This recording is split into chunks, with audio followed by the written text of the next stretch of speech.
tara, share ko sa inyo yung diskarte natin sa paggupit ng burst taper. First step, trimmer. Gawa muna tayo ng guidelines. Bali, ganyan yung haba ng paggawa natin ng guidelines, mga ka-barbers. Tapos dito sa may likod, siguro sukat tayo dito ng 2 daliri sa paggawa natin ng guidelines. And then tanggalin ka agad natin yung sa ibaba. Ngayon, gamit tayo ng shaver para mas malinis.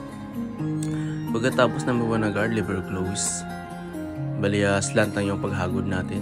Sure lang natin na huwag matamaan yung may bandang itaas. Bali, soft blend lang gagawin natin dito, mga ka-barbers.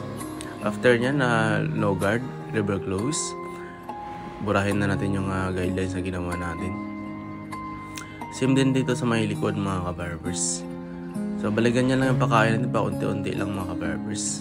And then halfway, tanggalin ito ng dark spot. So, balikan nyo lang yung hagod natin.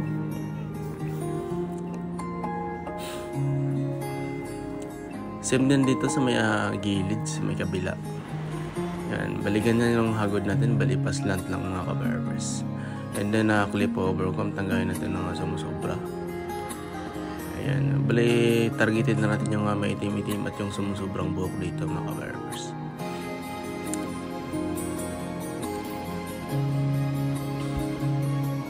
Pagkatapos gamitin yung trimmer para tuloy yung mabura yung guidelines. And then gamit tayo ng another trimmer para sa line up dito sa may knob. And direct na natin mag-korte pati dito sa ibabaw ng tenga. Gawa na rin tayo dito ng counting design para may twist yung paggagupit ng ating client. And then labaha ka agad natin para rekta na yung paggupitan natin. Wala nang balikan. And then mas maganda yung salungatin talaga yung buhok, no, para mas lumabas yung forma, yung paggagupit natin.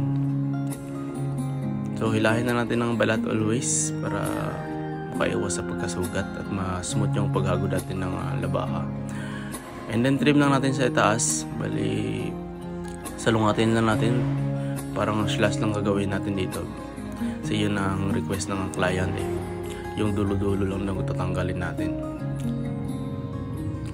So by section lang tayong magbawas ng ganyan, mga ka-barbers. So ito na yung resulta, mga ka-barbers. Maraming salamat sa panonood. Ingat po.